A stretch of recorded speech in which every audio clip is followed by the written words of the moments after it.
A Chinese worker has been killed and at least 90 other people injured as protesters attacked a steel mill in Vietnam, amid anti-China tensions over the South China Sea dispute.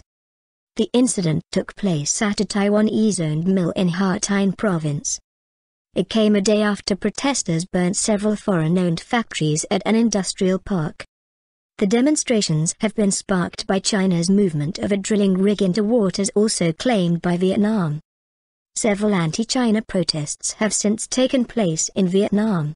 Nationalist sentiment is currently running very high over there. Issue, correspondents say.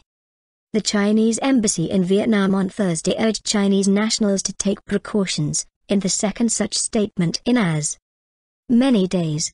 We once again remind all Chinese in Vietnam to take safety precautions, increase self-protection, and avoid leaving home unnecessarily, said the statement posted on the embassy's website. It said that Chinese businesses and workers have been the targets of violence in at least 7 cities or provinces across Vietnam. The embassy said it had asked Vietnamese authorities to ensure the safety of Chinese citizens. On Tuesday, at least 15 foreign-owned factories were set on fire at industrial parks in Binh Duong province, and hundreds more attacked. No casualties were reported. One eyewitness told the BBC the protesters seemed to have targeted companies that had Chinese characters in their signs. Stability fears the latest incident happened overnight at a huge steel plant owned by Formosa Plastics Group.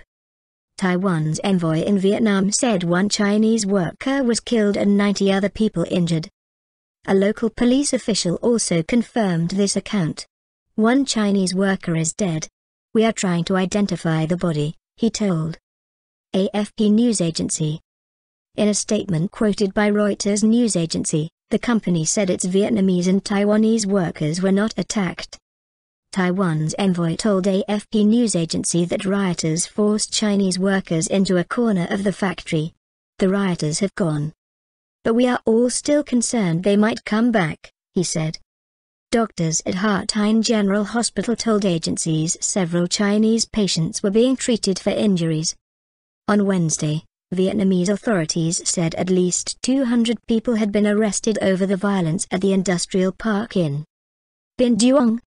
The BBC's Nga Pham says the protests have confirmed the government's worst fear that nationalism could easily get out of hand, posing a risk not only to the business environment but also to domestic political stability. China's tourism body has urged its nationals to carefully consider any travel to Vietnam. China's Haiyangshi 981 oil rig was brought into waters west of the disputed Paracel Islands earlier this month, leading to collisions between Vietnamese and Chinese ships as Vietnam sought to